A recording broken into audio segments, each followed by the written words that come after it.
Salam à tous. Donc là, je vais parler de l'héritage en islam. Donc, il y aura 2 parties. La première, ça va on va parler des inéquités, qu'on retrouve dans le partage de l'héritage, dans le Coran et en deuxième partie du calcul. Donc on sait, d'après la sourate, 4, enfin l'héritage est évoqué dans cette sourate-là au début jusqu'à la sourate, jusqu'au verset 12. Donc on va pas parler du partage pour la mère et le père qui héritent la même chose, hein, un sixième chacun ou, quand une personne décède et qui n'a pas d'héritier direct et qu'il a des frères et sœurs, on sait que le frère et la sœur héritent la même chose. Donc on va pas parler de ça, on va parler uniquement du partage du frère et enfin de la fille et du garçon.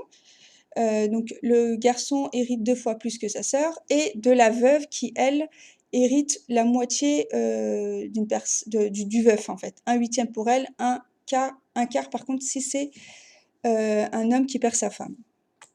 Alors, dans le Coran, faut pas oublier que c'est Dieu qui parle au prophète Mohammed à un temps dans l'histoire pour parler, pour aider son peuple, enfin pour les emmener vers le droit chemin, entre autres. Donc voilà, il leur parle à eux et à nous, pour nous, il y a une leçon derrière. D'ailleurs, il y a un verset dans le Coran qui dit dans le récit, il y a une leçon. Moi, c'est comme ça que je prends le Coran. J'essaye de voir derrière, enfin, là où Dieu veut les mener, et moi, j'essaye d'aller vers ce but-là sans forcément emprunter le même chemin. Souvent, oui, mais pas toujours, parce que sinon, ça nous fait dévier du but. Voilà, donc ces prescriptions, elles prennent forcément en compte tout un tas d'éléments les concernant eux directement. Par exemple, pour le fait, enfin, pourquoi les garçons héritent 2 fois plus que leurs sœurs. À mon avis, hein, je vois pas d'autres explications. C'est parce que déjà, on parle des orphelins à qui il faudra restituer l'héritage au moment où ils atteignent l'âge du mariage. Et on sait qu'ils ont une tradition qui est en faveur des femmes là-bas. C'est la manière dont ils officialisent une union. Il y a le mahar, en fait, qui est donné à la femme exclusivement. Et à leur époque, quand on s'intéresse un peu de près à ça, c'était quelque chose d'assez important à l'époque. C'est pas comme nous maintenant, où il y en a encore qui le pratiquent. Le mahar, c'était quelque chose déjà qui n'est pas imposé par l'islam, c'est quelque chose qui existait déjà avant. On le voit dans la sourate 60, verset 10, que même les non-musulmans le pratiquent.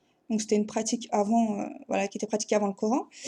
Et on voit dans la même sourate, hein, la sourate 4, verset 19. D'ailleurs, dans cette sourate, on parle de mahar et on parle d'héritage. Voilà, ça s'entremêle. Voilà, donc on voit dans la sourate 4, voilà, verset 19, que Dieu leur demande aux hommes, en fait, de ne pas retenir leurs épouses qui voudraient partir, dans le but de récupérer, sûrement par le biais de l'héritage, hein, parce que je vois pas comment ils peuvent faire autrement, une partie du mal qu'ils ont donné. Donc pour vouloir retenir quelqu'un juste pour récupérer une partie de ce qu'il leur a donné, c'est que cette partie est plus importante que l'entretien en fait de cette personne. D'accord. En plus, dans le verset qui suit, le verset 20, on évoque la valeur d'un mahar à un quintar. Et un quintar, on sait que c'est une somme importante parce qu'elle est comparée au verset 3,75, sourate 3, verset 75, à un dinar est présenté comme son opposé. Donc au final, à la même période, le garçon héritera 2 fois plus que sa sœur, mais dans la foulée, il devra lui délaisser une partie à sa future épouse, tandis que sa sœur, elle, bon, elle aura la moitié de l'héritage, mais aura dans la foulée un mahar conséquent, voilà, quelque chose un autre don. Donc c'est sûrement pour établir d'une certaine manière une égalité au niveau de ses biens perçus. Voilà, on aurait pu dire oui, non, mais Dieu aurait pu arrêter cette histoire de mal et partager à part égale. Le but de Dieu, en fait, c'est pas comment dire, de modifier la culture d'une personne. Tant que ça ne fait pas de mal, il n'y a pas de souci. On la garde. De toute façon, c'est comme ça que les gens ont enfin, déterminé la manière de se marier. Donc, on laisse ça comme ça, y a pas de souci. Mais après, il y a la justice. Enfin, après, on prend en considération ces choses-là pour d'autres choses. Après, je sais que nous, on a une mentalité maintenant, à notre époque, c'est que oui, quand la femme a un avantage, on parle pas, voilà. Mais quand c'est l'homme qui a un avantage, on parle. Après, c'est très bien de parler, mais je pense faut faire les deux, quoi. Faut imaginer que si c'était les femmes qui donnaient le mahr à l'homme, enfin, on trouverait ça super injuste. Et on trouverait ça cool que l'égalité elle soit rétablie autrement. Voilà. Donc maintenant, pour parler des veuves, donc on voit qu'elles ont un huitième si le défunt laisse des enfants, sinon un quart. Et le veuf, lui, c'est le double aussi. Donc c'est un quart si la défunte laisse des enfants, sinon un demi. Donc là, bah, en fait, c'est très, à mon avis, hein, je vous dis pourquoi, c'est parce que en fait, il n'y a pas que ça pour la veuve. Dans la sourate 2, dans la sourate 2, je vais essayer de retrouver le verset. Bah, je vais vous le mettre en photo. En fait, il y a un truc que l'homme doit laisser dans son testament, c'est qu'il doit laisser un an de quoi subvenir aux besoins de son épouse, en fait. Voilà, donc il y a un an, en réalité, plus c'est un huitième. Donc, elle aura forcément plus qu'un veuf, en fait. Et pourquoi elle a un an?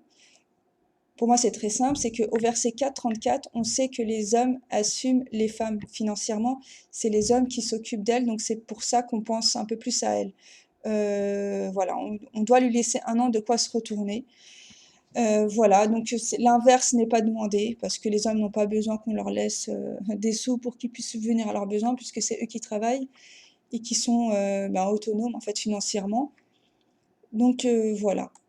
Par contre, le fait que ce soit les hommes qui assument les femmes financièrement, ça c'est une description, hein. C'est pas une obligation quoi que ce soit. Dieu constate tout simplement que les hommes, en tout cas pour le peuple de Mohammed, c'est eux qui assument financièrement les femmes. Donc voilà, c'est pourquoi il laisse cette prescription selon moi. Par contre, on en arrive à ce partage uniquement si la personne n'a pas terminé son testament, n'a pas bien fait le partage ou voilà, ou ne l'a pas fait. Parce que sinon, c'est toujours le testament avant, toujours en premier lieu. Et les personnes qui disent oui, non, mais ça c'est intouchable, faut pas toucher. Faut savoir que le testament, déjà, les volontés du défunt, elles passent avant tout ce partage-là, hein. Et même le testament, quand on remarque des iniquités, enfin, je vais vous mettre le verset aussi, je vais vous l'afficher. Il est, comment dire? Ils ont le droit, s'il a été injuste, le défunt, ils ont le droit de modifier. Ils n'ont pas le droit du tout de modifier si tout est bien fait, mais s'ils voient qu'il y a vraiment une injustice, ils ont le droit d'ajuster, hein, pour mettre tout le monde d'accord. Voilà, à partir du moment, en tout cas pour moi c'est clair, hein, à partir du moment où on ne remplit plus les mêmes conditions, il n'y a pas lieu de partager de cette manière-là. Il faut vraiment s'adapter pour que ce soit fait justement comme ça l'a été fait pour le peuple de Mohammed. Alors vraiment, la leçon que je tire de tout ça, moi, c'est un peu résumé au verset 4-7. Aux hommes revient une part de ce qu'ont laissé les pères et mères, ainsi que les proches, et aux femmes une part de ce qu'ont laissé les pères et mères, ainsi que les proches. Que ce soit peu ou beaucoup, une part fixée. Donc, il faut vraiment rétablir une égalité en prenant tout en compte, ok? Et dire que voilà, si les parts évoquées ne sont pas modulables, pourquoi le testament il existe en fait? Et il est prioritaire en plus, hein, il est prioritaire sur tout ça. Et en plus, lui-même, le testament est modulable en cas de partialité. Voilà, vous pouvez voir le verset 2 de la sourate 2, versets 180, 181 et 182. Alors maintenant, pour le calcul, on va prendre un exemple. Voilà, donc c'est facile, hein, pas de souci. Donc je vais prendre un exemple. Donc on a dit, alors on va prendre un homme qui a des filles, plusieurs filles, pas de garçons, une épouse, une mère et un père. Voilà, il laisse voilà, cette famille-là derrière lui. Donc du coup, pour les filles, on a 2 tiers qu'elles se partagent entre elles, de tout. Un huitième pour l'épouse, un sixième pour la mère et un sixième pour le père. Et on admet que le défunt laisse derrière lui 1000 euros. Okay, donc il faut partager ces 1000 euros en respectant la proportion de chacun. Donc comment on fait? On ne se prend pas la tête, on prend toutes les parts qu'on avait citées au début, donc 2 tiers, un huitième, un sixième, on additionne le tout. Donc là, ça va nous donner 9 sur 8, 9 huitièmes. Ensuite, on va prendre les 1000 euros, hein, donc l'héritage, et on va le diviser par ces 9/8. Ça va nous donner environ, moi j'arrondis, hein, donc 888,89. Et ça va être notre base de calcul, hein, donc les 888,89 est notre base de calcul. Et là, on va faire notre calcul tranquillement.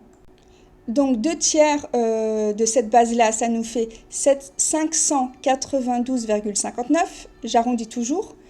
Alors pour l'épouse, ça nous fait 111,11 €, hein, d'accord. Pour la mère comme pour le père, c'est 148,15. Et la somme de tout, bah, on tombe sur 1000 euros. Donc vous faites ça pour tous les cas de figure et on tombe pile poil. Voilà, donc c'est rapide, efficace, facile, tout le monde peut le faire, à condition de maîtriser les additions, les divisions et les fractions. Et là, on respecte les proportions de chacun dans la limite de ce que laisse le défunt. Parce qu'il y en a qui ne passent pas par cette étape-là de retrouver la base, et du coup, bah, dans certains cas de figure, bah, ils se retrouvent coincés, il n'y a pas assez d'héritage ou pas ou trop. Du coup, bah, il y en a même des anti-musulmans, du coup, enfin des anti-musulmans non, mais qui essayent de contredire le Coran en disant qu'il y a une erreur, alors que pas du tout. J'ai juste envie de leur dire voilà, une chose. Même si vous ne croyez pas en la véracité du Coran, il n'y a pas de souci, chacun croit en ce qu'il veut, il n'y a pas de souci. Mais admettez quand même que quelqu'un qui écrit un livre de 600 pages en prenant le soin de répéter tel et tel mot un certain nombre de fois, comme Sana et Sinin pour les années. Enfin, j'avais fait une vidéo dessus sur établir, dans la vidéo, établir le calendrier lunisolaire selon le Coran. Franchement, c'est bluffant, quoi. Il y a ça, tu as le yom qui est répété 30 fois, le yom au pluriel, comme le nombre de fois où il y a le nombre de jours qu'il y a dans un mois, 12 fois le mot mois au pluriel, le nombre de jours, il y est 365 fois le mot yom au singulier, mais attention, ceux qui sont sans suffixe, donc sans rien coller derrière, vraiment, il faut que ça termine par yom. Là, il y en a 365, comme le nombre de jours que prend la Terre pour tourner autour du Soleil. Donc vous pensez vraiment que quelqu'un qui est capable de faire ça sans ordinateur, hein, sans la touche CTRL F, etc. Enfin, il faut au moins admettre que c'est quelqu'un de très très intelligent. Donc il ne va pas se tromper dans ça. Et pour faire comme vous auriez, enfin comme ils auraient voulu, c'est-à-dire tomber pile poil sans passer par cette étape, il aurait fallu, enfin j'ai calculé rapidement, hein, il y a au moins 100 combinaisons possibles. Il aurait fallu un livret en plus du Coran. Et il aurait fallu chercher voilà, son profil, enfin le cas de figure qui lui correspond. Enfin, c'est beaucoup plus long que le calcul que je viens de vous faire. Là, je trouve que c'est mieux. On a toutes les parts qui tiennent sur 3 versets et on se débrouille avec ça. Et c'est super facile de se débrouiller avec ça comme je vous l'ai montré. Donc voilà. Bon, salut!